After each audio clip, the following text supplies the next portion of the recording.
De lógica cableada. ¿Para qué me sirve la lógica cableada? La lógica cableada me sirve para realizar tableros y realizar diferentes funciones o trabajos con la combinación de los elementos de los tableros industriales. Bien, vamos a ver un par de elementos de antemano antes de poder explicar el lenguaje de la lógica cableada. A mí me gusta asimilar este concepto de interpretación de los gráficos, de los esquemas de mando, al concepto del lenguaje, porque en definitiva, como la matemática también, no deja de ser un lenguaje de comunicación entre las personas, y es un lenguaje que nos permite interactuar y nos permite contextualizar e interpretar un montón de cosas más allá del dibujo. Así que le voy a dar el enfoque de este repaso sobre lógica cableada, lo voy a hacer desde ese lugar, siempre llevándolo los conceptos para que lo interpretemos como si fuera un lenguaje de interpretación. Porque en definitiva, esto que tenemos acá es un lenguaje de interpretación de símbolos, al igual que cualquiera de los símbolos que tenemos ahí. Acá tenemos símbolos que son letras, la combinación de esa letra me da una palabra, esa palabra me da un significado, y es exactamente lo mismo que tenemos acá. La combinación de estos símbolos me da un circuito, y ese circuito me da un significado. Antes de arrancar con el circuito en sí, me gustaría hacer un repaso muy rápido de dos elementos que los acabamos de ver, que vamos a utilizar en este tablero, que va a ser el contactor y el relé térmico. Bien, el contactor, como su nombre lo indica, es un elemento de maniobra, el cual tiene contactos, de ahí viene el nombre contactor, tiene contactos, un elemento que me permite controlar a distancias cargas. La principal característica del contactor, además de controlar a la distancia carga, es que está preparado para trabajar bajo carga. ¿Qué significa esto de trabajar bajo carga? Que puede realizar cortes con cargas. Mucho está preparado para hacer repetición de cortes bajo carga, o sea, con circulación de corriente. Esto significa que sus contactos, al momento de juntarse y abrirse, sus contactos están preparados para trabajar con corriente. Bien. ¿Cómo funciona un contactor? El principio de funcionamiento del contactor es magnético, o sea que se basa en el principio de que si yo tengo un cable y por ese cable circula una determinada corriente de electrones, alrededor de ese cable se me va a producir un campo magnético. Con la regla del tirabuzón de la mano derecha podemos saber, según el sentido de circulación de la corriente, cuál va a ser el sentido del campo magnético que tenga. Bien, entonces el contactor va a constar de una bobina, un núcleo de hierro fijo, un núcleo de hierro móvil, que estos harán las veces de imán o electroimán, un resorte para volver a su posición normal y los contactos propiamente dichos. Los contactos, para que lo imaginemos, son simples llaves, pero son llaves que van a ser accionadas a través del campo magnético producido por la bobina. Cuando yo conecte mi bobina a fase y neutro o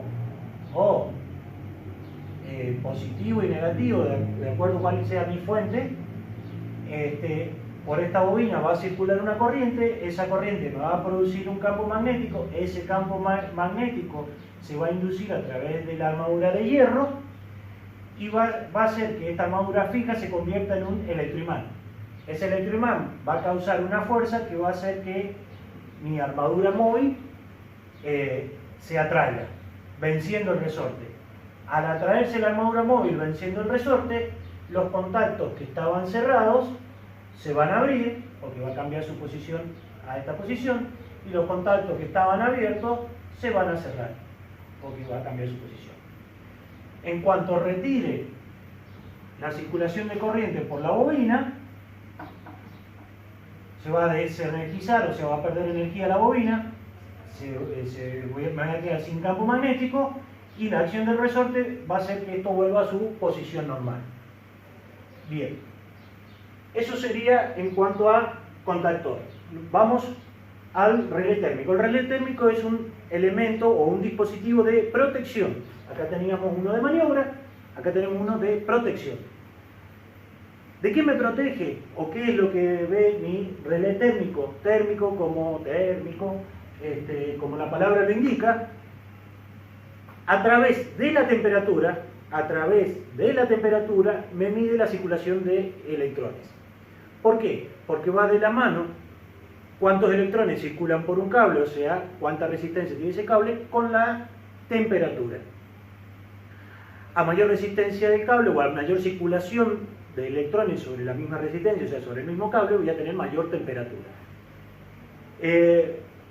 ¿Cómo voy a medir la corriente? Bueno, me voy a valer de una propiedad de los materiales que es la dilatación. ¿Cómo voy a usar la dilatación? La voy a usar con unos elementos que se llaman pares bimetálicos. Los pares bimetálicos son dos láminas de metal adheridas. No es una combinación de un nuevo material como sería una aleación, sino son dos materiales diferentes adheridos uno al lado del otro. Por ejemplo, así. Tengo un material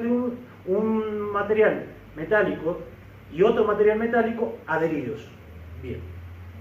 Como la propiedad de dilatación de los cuerpos depende del material, cada material tiene su coeficiente de dilatación diferente a otro material. Entonces, lo que se usa acá es combinar esas diferentes dilataciones de dos materiales diferentes y lograr una función. Entonces, si yo, por ejemplo, tengo mis dos bimetales adheridos y no se pueden separar, y un bimetal o un metal de ese bimetal tiene que crecer más que otro, indefectiblemente hay un solo lugar para el cual se pueda mover. Vamos a suponer que mi mano derecha, el bimetal de mi mano derecha, tiene mayor coeficiente de dilatación que mi bimetal de la mano izquierda. La única posibilidad de movimiento que voy a tener va a ser en este sentido. Porque si mi bimetal de mi mano derecha tiene que crecer más que el de mi mano izquierda, la única posibilidad de movimiento sería esta, sin que se separe. ¿Por qué? Porque este recorrido va a ser superior al recorrido del material que se dilata menos. Entonces, vamos a aprovechar ese movimiento que se genera a través de la diferente dilatación de estos dos metales unidos, bimetales, y lo vamos a aprovechar para que mueva los contactos que me habilitan o no el paso de la circulación de corriente. Entonces, un relé térmico consta de trifásico, consta de tres pares bimetálicos. Acá tenemos este y este, son los tres pares bimetálicos que están envueltos, no con bobinas, ni tampoco con resistencia, sino solo envueltos con el mismo cable que se dirige hacia el motor. Bien. Al circular más corriente por cualquiera de estas tres cables, o sea, de estas tres fases, la temperatura de los bimetales se va a modificar. Al modificarse la temperatura de los bimetales van a tender a curvarse. Si sujetamos los tres bimetales sobre un bastidor y ese bastidor hacemos que mueva unos contactos, si la circulación de electrones no es suficiente y por ende la temperatura no aumenta mucho, los bimetales no se van a curvar mucho y mi elemento de corte o no de corriente no se va a modificar. Ahora, si circula mucha corriente, la temperatura de los bimetales se va a elevar, los va a curvar y va a permitir que mi contacto se desplace hasta otro contacto y me indique, primero me corte la circulación de corriente en el primer contacto y me la envíe al segundo contacto para darme una señal de falla. Bien. No sé qué tal va a salir en la pantalla, pero vamos a intentar mostrar desde cerca, a ver si hace foco. Este es un contactor. Si alcanzamos a ver, acá tenemos los contactos. Vamos a moverlos para que se vean los contactos, cómo se mueve. Lo que estoy haciendo ahí es simulando que circula corriente. No sé si se alcanza a ver bien el resorte. Acá tengo la bobina, el resorte y los contactos. Estos dos son las dos conexiones de la bobina. Si lo damos vuelta también podemos ver los contactos. Bien.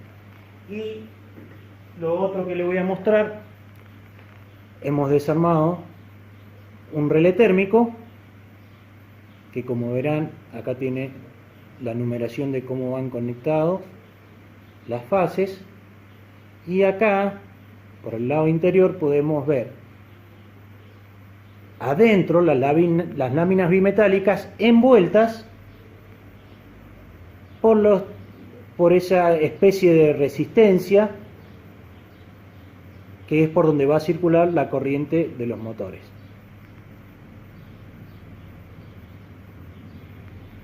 Bien, ya que tenemos una explicación bastante rápida de repaso de los dos elementos principales, ahora vamos a empezar a leer lo que sería un circuito de mando. Para ello, lo primero que tenemos que saber es aprendernos la simbología. Esta simbología, como habrán visto, pertenece a mi relé térmico. Mi relé térmico, según las normas internacionales, se describe con el nombre FR, el 1, porque es mi primer relé térmico, y mi contactor motor número 1, para el contactor. Bueno, mi relé térmico, si yo tapo esta parte, los que conocen de electricidad van a saber de que es muy similar a una llave combinada de casa. Yo le agrego esta otra parte en la simbología para diferenciar entre una llave combinada o conmutador y el relé térmico. Bien, fíjense el detalle, y ahora empezamos a leer, de que yo coloco el relé térmico al principio de mi circuito. ¿Por qué lo coloco al principio de mi circuito? Y porque si el relé térmico detecta una falla, corta toda la circulación de corriente hacia abajo. Yo podría poner, y funcionaría el circuito igual, si saco este relé térmico, lo coloco acá abajo, ¿no es cierto? Porque cuando funcione, en vez de conectarlo acá al principio, conectarlo a la fase, lo conectamos a A2 y de ahí al neutro, por acá iría el neutro, lo ponemos intermedio, lo intercalamos, y también, si no tengo neutro, va a cortar el circuito. La diferencia sería que lo va a cortar de ahí hacia abajo, o sea, solo va a cortar el neutro, y todo esto me quedaría energizado. Entonces, no es lógico que si estoy poniendo un elemento de protección, me quede todo el circuito energizado. Lo único que voy a poder estar protegiendo es el neutro. ¿El circuito se pararía? Sí, sí se pararía. Pero dejaría de funcionar porque no tendría neutro, pero quedaría todo energizado hasta el borne 95. Entonces, un buen uso es colocarlo al principio. Entonces, si tengo una falla o detecto una falla en mi relé térmico, para todo el circuito para abajo, me lo desenergiza completamente. Bien. Después lo que encontramos a continuación de mi relé térmico es mi pulsador normal cerrado. Como verán, tiene una secuencia en serie. ¿Qué significa esto?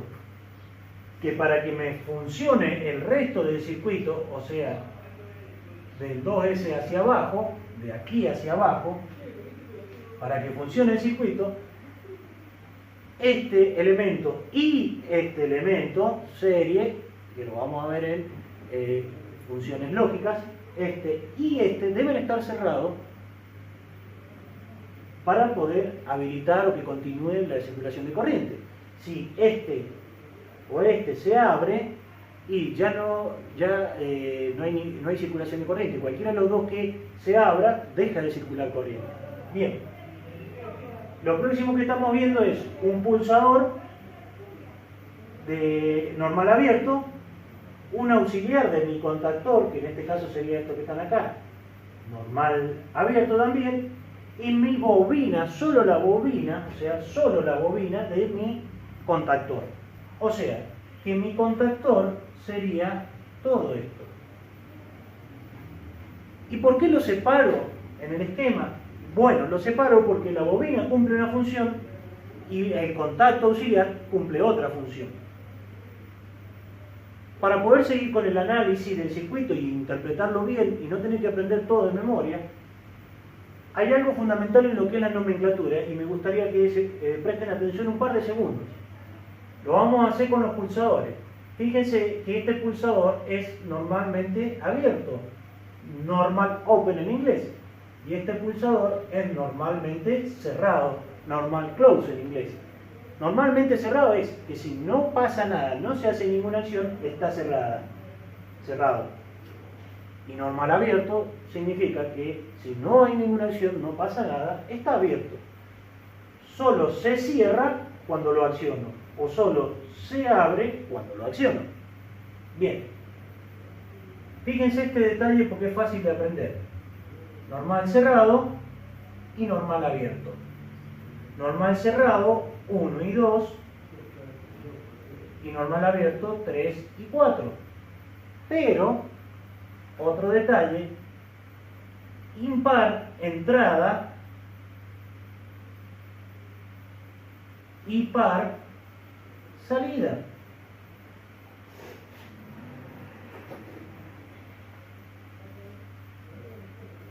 Entonces, 1 y 2 cerrado, 3 y 4 abierto. Impares entrada, pares salidas.